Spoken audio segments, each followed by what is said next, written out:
But the hitman often lives at the very edge of death himself. If you screw up, you're going to get whacked. And every mob hitman carries secrets that are priceless to the government. Secrets that can do in even the most ruthless mafia don. He says, "You're gone." And that's when I decided to turn.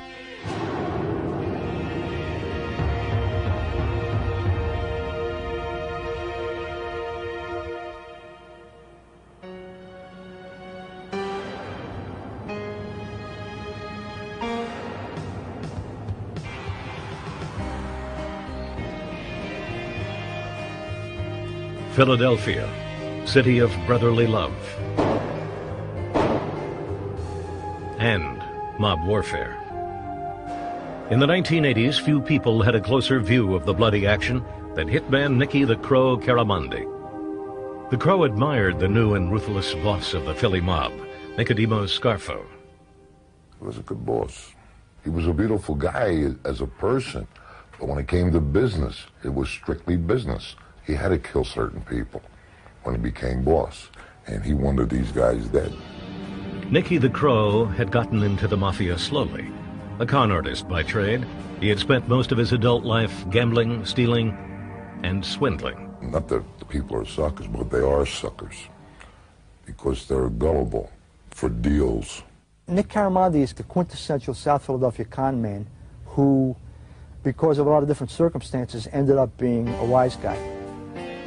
Nicky the Crow began as a junior mob associate, running scams for one of Scarfo's soldiers. His skills at ripping off suckers impressed Scarfo. Scarfo wanted not only to unify the Philadelphia Mafia, he wanted to run a smooth criminal enterprise. Nicky Caramandi was part of that plan. He soon became the Don's top moneymaker in the standard mob rackets: numbers, loan sharking, and extortion. We started to shake down bookmakers, drug dealers, anybody that does things illegal, we'd shake down. And if they didn't ante up the mob street tax, there was a higher price to pay. They had to pay tribute for our protection. If they didn't, it was this. That was my job. A job for which there was high demand in the regime of boss Scarfo. Scarfo had come to power in 1981. After a hit on the old boss, Angelo Bruno. Bruno had been known as a peacemaker, not Scarfo. The new boss was determined to eliminate anyone who didn't like the way he did business. One of those holdouts was Harry the Hunchback Riccobini. When Scarfo took over, Scarfo wanted everybody paying tribute to him and under his thumb. And I think clearly the Riccobini faction balked at that. And that resulted in the war where you had Riccobini guys and Scarfo guys out roaming the streets of Philadelphia looking to shoot each other. Scarfo put contracts out on 70-year-old Harry the Hunchback and Harry's younger brothers, Sonny and Bobby. The boss made it clear that any of his soldiers should consider it their duty to rub out the troublesome Riccobini brothers. Nicky the Crow and a few of his mob associates took up the challenge, not for money, but for the chance it might offer them to advance within the crime family. You never get paid. There's no such thing as being paid for a hit. There's no such thing as outsiders that we hire to kill somebody. And for 2 years, all we did was just hunt people to kill them. Nicky the Crow's immediate superior was Pat the Cat Spirito, a veteran Scarfo soldier. Pat the Cat and Nicky the Crow, along with fellow hitman Charles Iadich, began plotting the murder of Sonny Riccobini, but the plotting began to run into problems.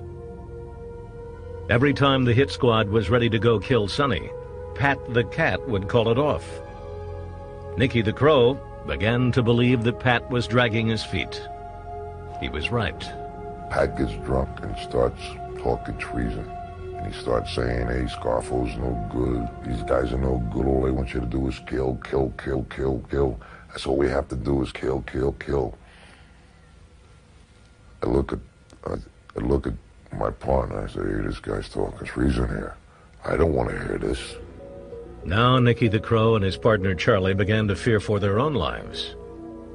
Scarfo was waiting for them to kill Sonny Riccobini, and the job wasn't getting done. They decided to go over Spirito's head, and reported his treasonous talk to his boss, Salvatore Merlino. He says, you see, Pat, it's this. Take care of it. It's a good thing you guys come here because you guys were in a lot of trouble. That means this when he means trouble. Now Nicky the Crow had to turn his gun on his mentor, Pat Sparito. It was kill or be killed. Nicky and his partner Charlie devised a scheme to hit Sparito. They would murder him during one of their planning sessions for the Sonny Riccobene hit. I was going to put a small 25 in my pocket, so Pat couldn't see it, in my back pocket.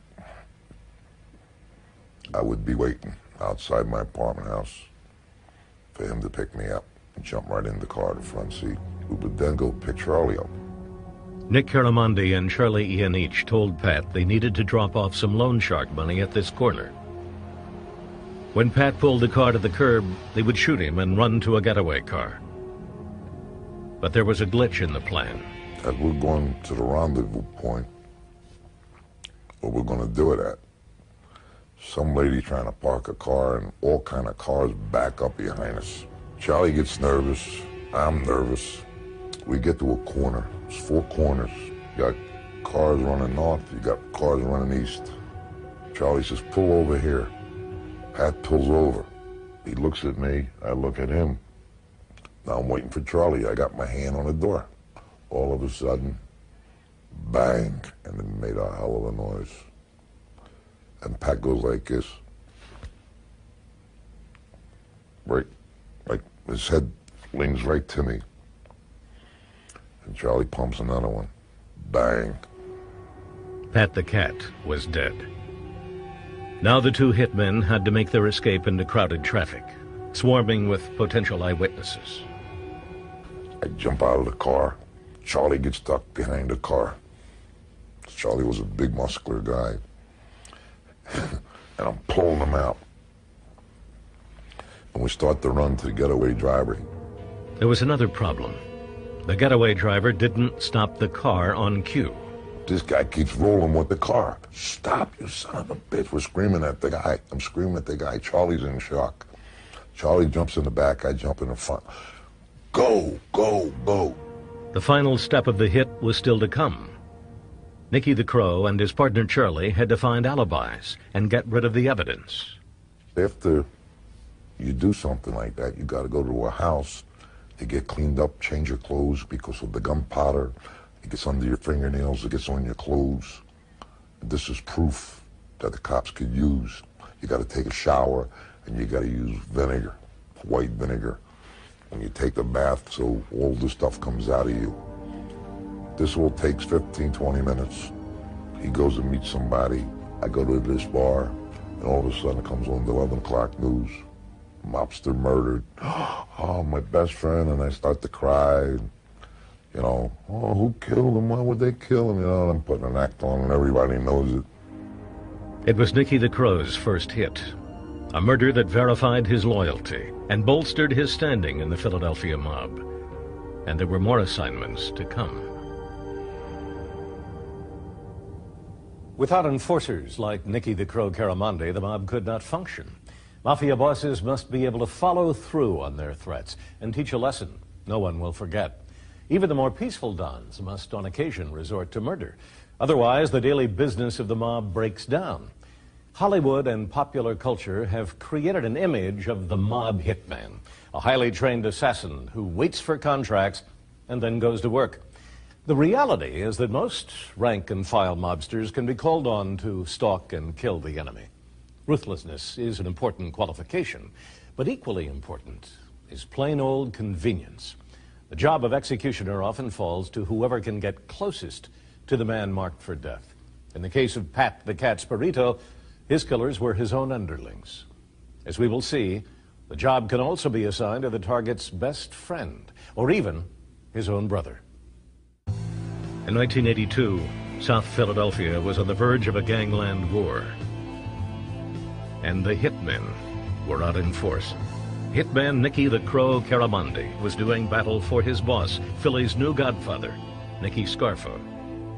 We had a hit list, there might have been 15 people on our hit list.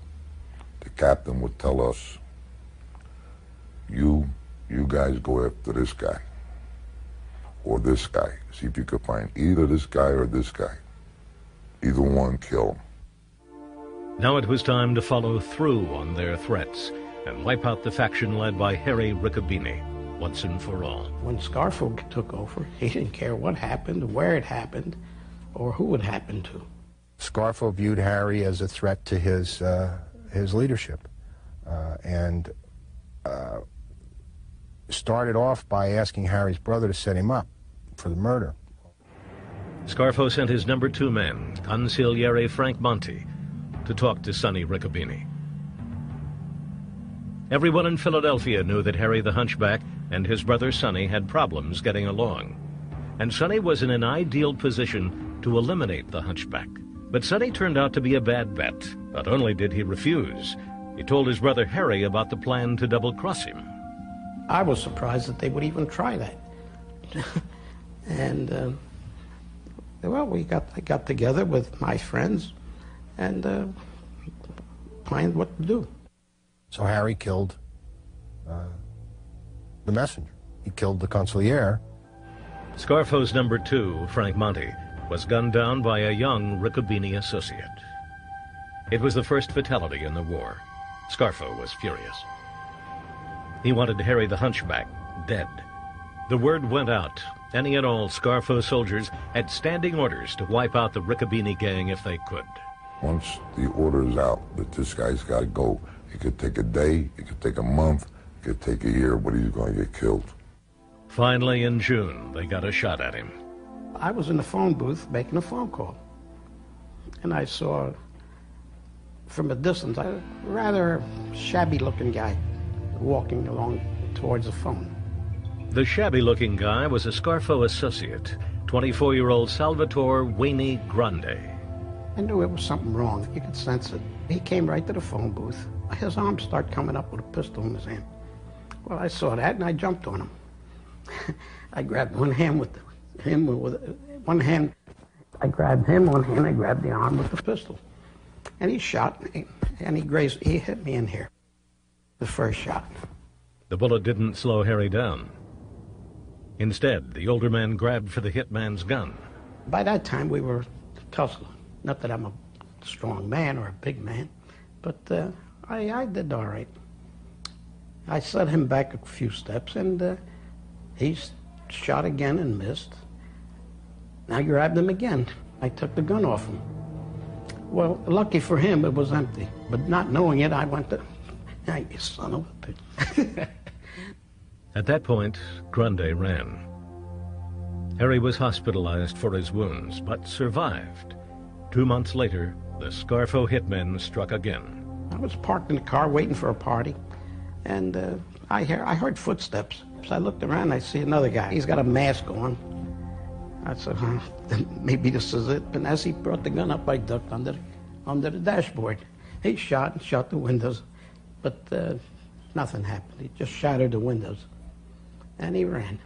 It was really kind of a game of, it was, you know, when you're a kid and you're playing cops and robbers. I mean, these guys were out there looking for each other, trying to set each other up, and out to kill each other. They stopped stalking, because then they knew that I was ready for them. In fact, I used to go out alone, hoping they would show up, but they never did. Scarfo's hit team went looking for another target. Nicky the Crow Caramondi set out to kill Riccobene associate Frank Martinez. The Crow stalked Martinez and monitored his every move. We watched him the morning before, go to work. We've seen what time he gets up. The light goes on upstairs, then the light goes off upstairs, and it comes on downstairs. Once they had their targets routine down cold, they made their move. 3 hitmen moved into action: Charlie Iannich, Gino Milano, and Nicky the Crow. There comes Martinez out of the house, gets in the truck. Charlie runs in front of the truck, fires 4 times directly into the truck. He hit him in the shoulder and the chest, and Gino comes running up and he pumps the whole 5 bullets from his .38 into the truck. They run to the car, and we go. Miraculously, Martinez survived. Scarfo was losing his battle against the Riccobini crime family. Cops and reporters were starting to refer to Scarfo's men as the gang that couldn't shoot straight. Scarfo's famous temper was rising out of control. He wanted these guys dead. So he handpicked the target that would hurt Harry the Hunchback the most, his brother, Bobby Riccobini. This time, there was no margin for error. It was like 4 teams that went out. It was like 3 or 4 Cybers guys. can handle anything. We put them to the ultimate test. Dads, alone with their babies, at nap time, after a very full feeding. Can the league stay locked through a long, milk-induced slumber? Grab a dad and see for yourself how, compared to Pampers Baby Dry, Huggies all-new Snug and Dry stops leaks. One team was headed by Scarfo soldier Faffy Einarella. He hunted down Bobby Riccobini on the street. Now what Faffy does, he gets the shotgun, he walks up the street, and he's laying, he's ducking. You know, here comes Bobby and his mother. Faffy starts running toward them. The mother starts screaming. She grabbed the gun and, you know, she tussled with him. He butts her with the gun. Bobby starts running, and he's pretty chubby, chunky, and he's jumping over the fence. And Faffy shot him with the shotgun. Bobby Riccobini died on the sidewalk in front of his mother. I never dreamt of that. They killed one of my another brother of mine. They said that's enough. After Robert got killed, Robert Riccobini got killed, they said that's enough. Harry the Hunchback surrendered his territory to Nicky Scarfo. The war was over, for now. Typically, only 1 or 2 hitmen are contracted to kill. But Nicodemo Scarfo choreographed a massive attack of hit squads on the Riccobinis. His regular use of his loyal troops earned him a reputation as the most dangerous mafia don in the country.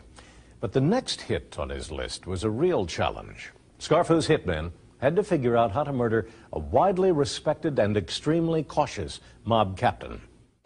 In 1984, mob hitman Nicky the Crow Caramandi was living the high life in the underworld. We'd go to a restaurant, and they would prepare certain foods for us, and everything was special. I mean, we used to spend $4,000 or $5,000 for dinner. Okay, we used to have big dinners, champagne.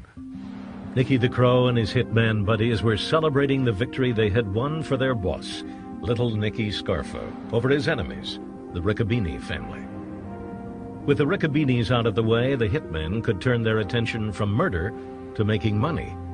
And their vicious reputation certainly made it easier to collect. In reality, we did anything we wanted to do. But Scarfo wasn't satisfied with success. The paranoid boss never stopped fearing treason from within his ranks. 6 months after the end of the Riccobini War, that fear focused on an unlikely suspect, his most loyal captain, Salvatore Testa. Salvi Testa was probably the most charismatic wise guy in Philadelphia. He was the mob prince of Philadelphia. Scarfo, for whatever reason, decided that Salvi Testa was a threat to him. And I think it was his own paranoia, because he saw who Salvi Testa was. Scarfo became suspicious of Testa, thought that he may be a rival. Well, surprise, surprise, what do you think is going to happen? Nicky ordered his hit. They called me and Charlie out, and they said, Salvi's got to go. Made the sign of the gun. The reasons given for killing Testa were vague. It was only clear that Testa was out of favor with the boss, Scarfo. He wasn't married. So I'm the boss's daughter, and they start saying he was in the drug business and this and that. Hey, orders are orders. He's not doing the right thing. He's got to go. That's it. But it would not be easy. Salvi Testa was himself an experienced hitman and knew all the moves. We tried 17 different times in front of his house. Salvi was hip. He knew he was going to get it, but he didn't know who. Now, every time he would see you, he would shake your hand and pat you down, bring you close to feel if you had a gun. I think Salvi knew that he had a problem, but I'm not sure he realized how bad a problem it was. But Salvi Testa was too loyal or too blind to go into hiding. He stuck around Philadelphia, moving cautiously, and somehow avoiding a bullet from Nicky the Crow. So Scarfo switched to a new strategy. He approached Testa's circle of closest friends. He wanted someone close to set Testa up for the kill. If they refused to do it, well, then probably the next one was going to get killed. And so they really don't have a choice once they get involved in that. The top candidate for this betrayal was Joseph Pungatore. Even though he and Salvi Testa had been friends since childhood, Pungatore set up Testa for the murder. On the pretext of straightening out a gambling debt, Pungatore took Salvi Testa to a meeting at this candy store on South Philly's Passyunk Avenue. Waiting inside was Salvatore Winnie Grande, the same hitman who tried and failed to kill Harry the Hunchback Riccobini in a phone booth. It's an empty store. Salvi walks in. Winnie's got the gun hidden here. Gives him the shake. Pats him down. And Salvi turns around for a minute to face Joe Punch. He shoots him in the head. Salvi Testa never saw it coming. He was dead in a matter of minutes. He laid there for 7 hours. Later that night, me, Charlie, and another fellow go get the body. We wrap him. It's full of blood in this store. Removing the body was tricky. Salvi Testa was a big man, 6 feet 2 inches tall, and weighed more than 200 pounds. It was pretty heavy. So what I did, I got a kid. I gave him the signal to put the car in the middle of the street and open up the hood so no cars could get down while we take the body out. So in case a cop is passing by, you know, and threw him in the truck of the car and drove him to Jersey and just threw him on the side of the road. Another successful hit for Scarfo's assassins. But Testa's murder was also the beginning of the end for Nicky Scarfo. By killing one of the most admired wise guys in the Philly mob, Scarfo had finally gone too far. That sent a signal, too, to the organization and to the guys who'd been around for a long time. If Scarfo can kill Salvi Testa, he can kill anybody. Even veteran hitman Nicky the Crow Caramandi, who had helped eliminate Salvi Testa, was haunted by Testa's death. It killed me. I used to get nightmares. I used to wake up screaming. I loved the guy. There was just a fondness that I grew about him, and he used to love me. In 1986, Nicky the Crow was arrested for shaking down a Philadelphia real estate developer. While in jail, he got word from a fellow mobster that Scarfo was displeased with him, and that could mean only one thing. He says, "It's this. You're gone." I said, "But why?" "That's all I could tell you," he said. And that's when I decided to turn. It took me like 3 days to think about it. I knew once Scarfo put something in his head that you were gone. There's nothing you could do about it. Nicky the Crow called the FBI and turned from hitman to rat.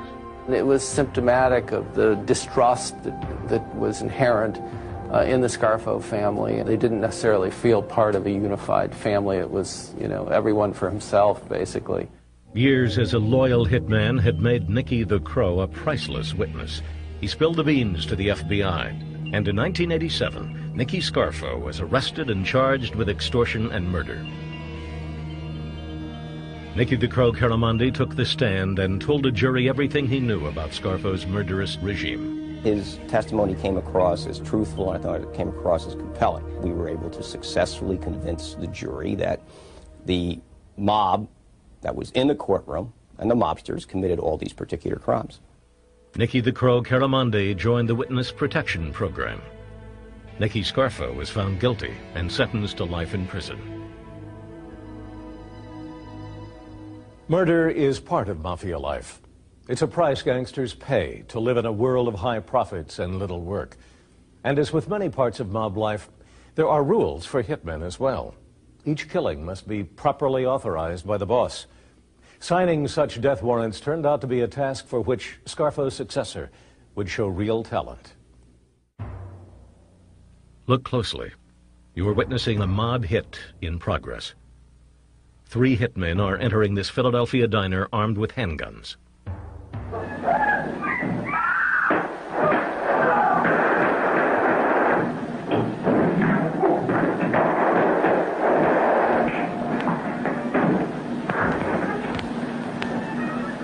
As the gunmen leave, they take one last look at their victim, who lies bleeding on the floor. Then they jump in a waiting car. No one is ever charged, but everyone agrees it was a mob hit. It was 1993. Once again, mob hitmen were armed and headed into battle. A battle over who would fill the power vacuum left when little Nicky Scarfo went to prison. This time, the hitmen would not only kill one another, they would begin to tear down the mob's very structure in Philadelphia. On one side, the forces of mob kingpin John Stanfa, who had the blessing of the New York mob. Lined up against Stanfa, Skinny Joey Merlino, Stanfa's one-time soldier and now his rival. Police believe it was Skinny Joey Merlino who ordered the hit at the diner. The target was Stanfa's second-in-command, Joe Cingolini. Although Cingolini survived, he was crippled. Stanfa demanded revenge. He ordered the murder both of Merlino and of Merlino's number 2 man, who just happened to be Joe Cingolini's brother, Mike. The two brothers, in opposing mob factions, were sworn enemies. Stanfa personally outlined the plan for killing the two men.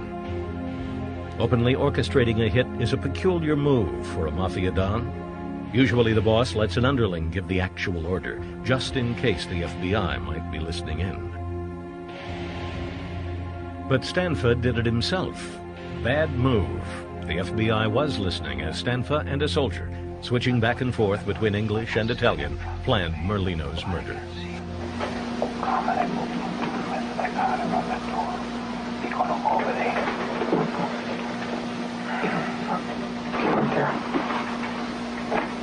Put it downstairs today. Put it in the trunk. Sai che fa? Qui che volete. Ci fai chialing. Ci mandiamo molto. That's it. So, we're putting out the loop. Mettiamo stamps. The FBI must warn any potential victim of a murder if it knows of a plot against his life. And agents did alert Skinny Joey Merlino.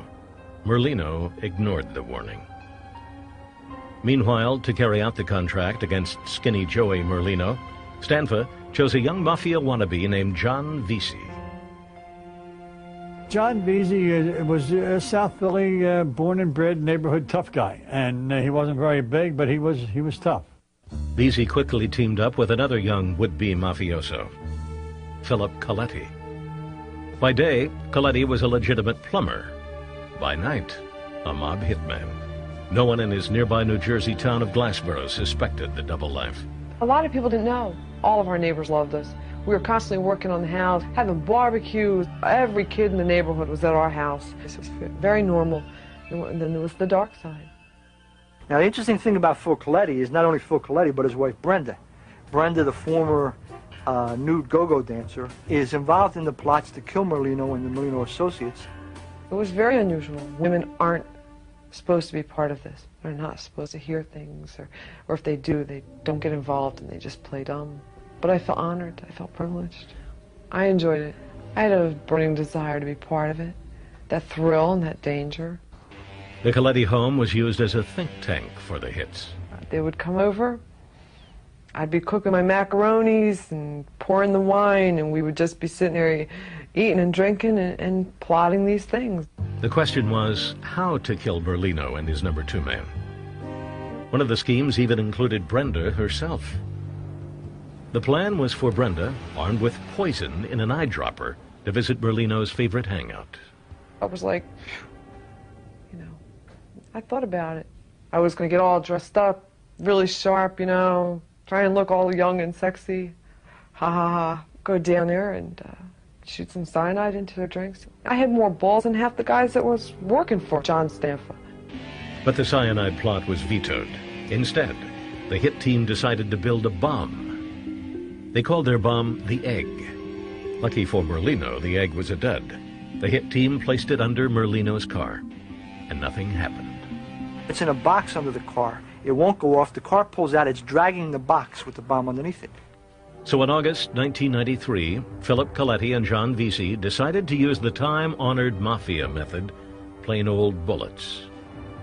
As Skinny Joey Merlino and his second-in-command walked out of their favorite hangout at 6th and Catherine, Coletti and Vesey opened fire. Michael Cingolini died on the spot. And they wounded Joey Merlino, shot him in the butt, and then they took off. Merlino survived. The hitmen ran for cover at Coletti's mother's house. Then Brenda helped them destroy the rented getaway car so that it could not be traced. We drove a few blocks away, and they took the car. It was a brand new can handle anything. We put them to the ultimate test. Dads, alone with their babies, at nap time, after a very full feeding. Can the league stay locked through a long, milk-induced slumber? Grab a dad and see for yourself how, compared to Pampers Baby Dry, Huggies all-new Snug & Dry stops leaks. Brenda reported the car stolen. As far as the hitmen were concerned, their message had been delivered. Don't mess with John Stanfa. But instead, the attempt on Merlino's life set off a chaotic, all-out mafia war. Stanfa's hitmen, expecting a retribution hit from the Merlino camp, planned their strategy. Like a football team, they studied a videotape of the other side. One of Stanfa's bodyguards got a videotape of Mike Cingolini's funeral from a Philadelphia TV station. Skinny Joey Merlino struck first. A month after he was wounded, Merlino supposedly ignored the rule against involving family members in mob violence and allegedly ordered John Stanfa's son murdered. 23-year-old Joe Stanfa was shot in the head while caught in traffic on a Philadelphia highway. He survived, but it sent his father reeling. Not surprisingly, Stanfa demanded retribution. The old man was very upset, and his son just got shot in the head. And he was very distraught, and he said to Philip, I want you to go out and kill this guy and kill his son. So John Vesey went out and murdered a member of the Merlino faction, Frankie Baldino. To the police, it was just one more corpse in the ongoing gangland war. But not for Vesey. It would be the hitman's last kill on behalf of the mob. His next target would be the boss himself.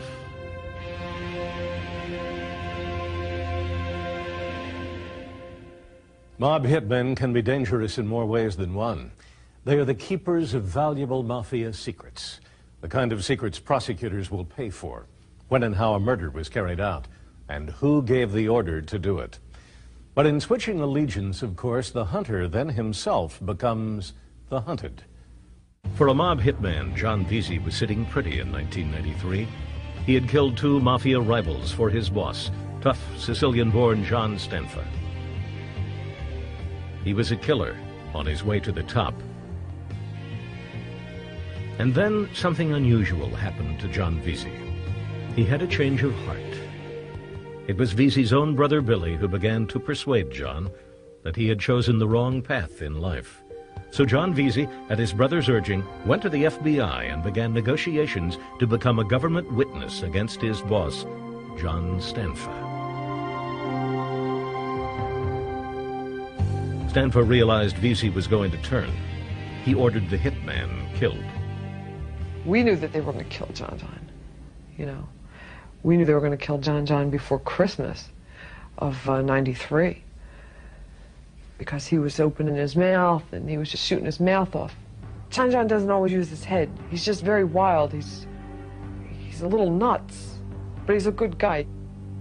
Two of Stanfa's thugs called Vesey to a meeting above this butcher shop, saying they were going to train him to run Stanfa's gambling operation. While one guy's going over some paperwork and Vesey's sitting there, the other guy goes to the bathroom, just like in The Godfather, gets the gun that was hidden in the bathroom, comes out, and walks up behind Vesey and says, "Bye-bye, John." The hitman put the gun right to Vesey's head. Vesey would later testify in court about what happened next. He said, "Bye, John." Pow, pow, pow. Shot me in my head several times. I don't know every time. With my friends, I didn't think they would shoot. I stood up, turned around, smoke, man. What the f*** you doing? I was a little, like, stunned. I get shot in the head. Vesey was still standing despite two .22 caliber bullets in his skull. He managed to fight off his assassin. Kept telling me you're dead, so I ain't dead yet. Vesey escaped from the death trap and ran straight to the FBI. Now it was time for his partners, Philip and Brenda Coletti, to get nervous. We knew if they were going to take out John, they were going to take out us. Philip is very streetwise. He knew what was going on better than I did. And especially after they tried to kill John, he knew it. I mean, Philip knew too much. If he flipped, there was just too much information stored in his brain that could hurt a lot of people. He always, told them that he would be faithful and remain faithful to them and whatnot. But that doesn't mean anything. If they want to take you out, they'll do it, So Visi's partners joined their fellow hitman in breaking Omerta, the Mafia code of silence. John Visi and Philip and Brenda Coletti all became witnesses for the government. If you're faced with a choice of either cooperating with the government or being dead, that's not that hard of a decision. You have to leave everything behind, and you cut your ties, and you lose so much, you sacrifice so much. But, it's something that we wanted to do. We were wrong, now we have to pay for our mistakes. In the fall of 1995, Philadelphia's godfather John Stanfa went on trial for murder. But before the Colettis and John Visi even testified, Stanfa got revenge the only way he knew how. Hitmen went after Visi's brother Billy, who had convinced him to turn away from crime. He comes out of his house, he gets into his vehicle, and he drives down to the end of the street. And at that time he's approached, numerous shots are fired, and his car actually travels across Oregon Avenue and runs into a house and stops. So it's early morning at South Philadelphia, and they just come out and they opened up on him. The brother of John Visi was killed on a street corner in South Philadelphia on the day Visi was to take the stand. Everyone perceived that as a warning to Visi. I mean, Visi went ahead and testified anyway, but what it said was, you want to hurt us, everybody's at risk. What was that you were trying to do? Trying to kill George Molina.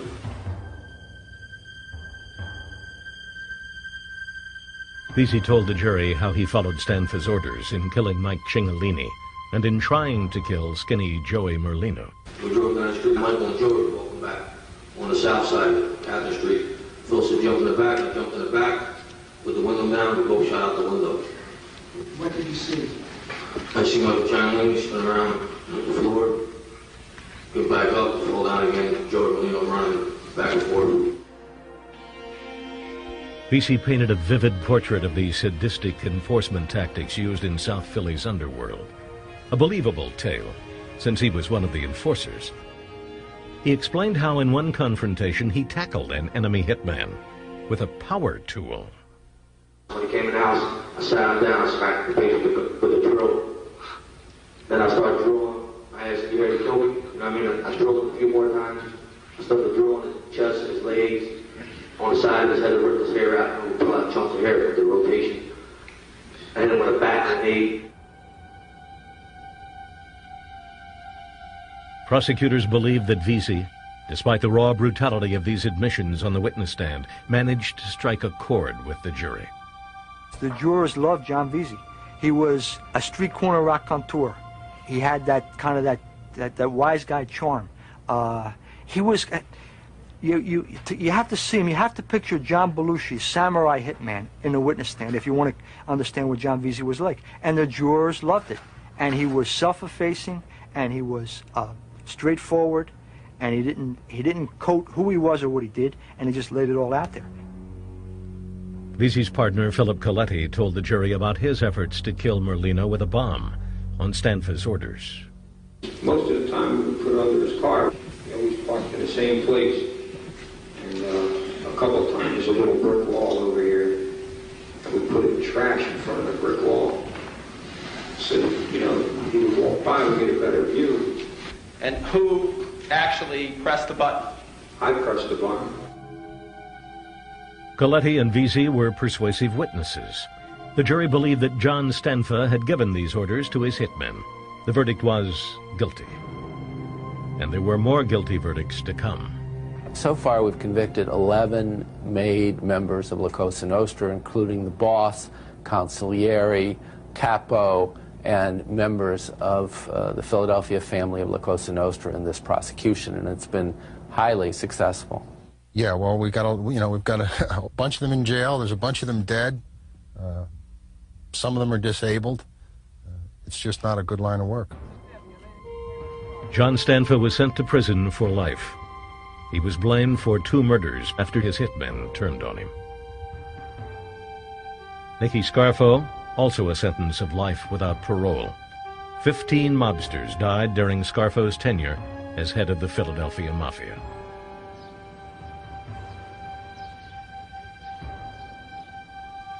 Even Harry the Hunchback, Scarfo's archenemy, ended up with a life sentence. The Hunchback was betrayed by one of his hitmen and was convicted of murder. He was afraid he was going to get convicted and get 12 years, which he might have and he might not have. So he settled to become a witness.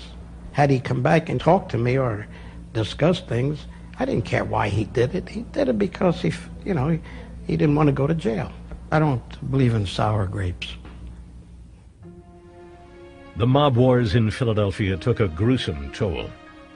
Between 1980 and 1995, the FBI estimates that out of 50 full members, or made guys, at the top of the Philly mob, 29 were murdered. All in the name of La Cosa Nostra, Italian for this thing of ours. This thing of ours comes first. Comes before your family, comes before your kids, comes before your mother, comes before anything. If you gotta kill your own brother, that's what you gotta do. Because this thing is first. When you take your vows, this comes first. Nick the Crow Caramandi confessed to participating in 3 murders, a requirement of his deal with the feds. I was afraid of the judge. Because this guy hears about murder, he ain't gonna let me go. And he gave me to work more time than anybody got. I got the most time out of everybody. He wanted to give me 50. He didn't even want to let me go. He wanted to give me 50 years. He said, if I can give you 100 years, I'll give you 100 years. But in the end, all the Crow had to serve for his 3 murders was 13 months in prison. When his time was done, Caramandi entered the Federal Witness Relocation Program. He took up a new identity and began a new life. But his old hitman caution prevailed.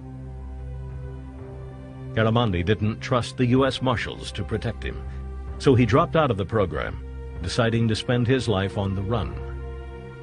Awful. How do I feel? Awful. You gotta live with, with one eye behind your head. You gotta watch yourself. You gotta be careful. I don't think he's particularly happy where he is. And if you talk to guys on the corner now, they say, well, good, because he's a rat and he deserves anything bad that befalls him. Brenda and Philip Coletti also entered the Witness Relocation Program. But Brenda was thrown out by the Marshal Service after she appeared on a television program. Now Brenda is on the run. I feel like a walking target. They don't take too kindly to rats walking around right under your nose. That's like a slap in the face to them. I've heard, people on the street telling me, for me, they probably would get a big thrill out of torturing me first because, like I said, I'm in this area. They don't appreciate a rat right under their nose. It's a major insult. It's a slap in the face. And I'm here, and I'm smearing it in their faces. And, of course, they want me dead, too. When you're a rat, you're a rat. Your name is dirt. That's it. There is no turning back. You are scum. That's the way it is. Turncoats like Nick Caramandi, John Vesey, and the Colettis are much more common today than they were even 20 years ago. Thanks to hitmen ratting out, the older generation of gangsters, those who survived the street battles, are mostly behind bars. Ironically, these law enforcement successes are partly to blame for the vicious behavior of today's mobsters. According to police, the new generation of mafia hitmen respects few, if any, of the old rules. Gangsters' families have become targets, a practice that would have been unthinkable even among the toughest mafiosi a couple of decades ago. These changes may also reflect an all too modern heartlessness. But one thing is clear, more than ever before, dispatching the hitman has become the first resort in the mob, not the last.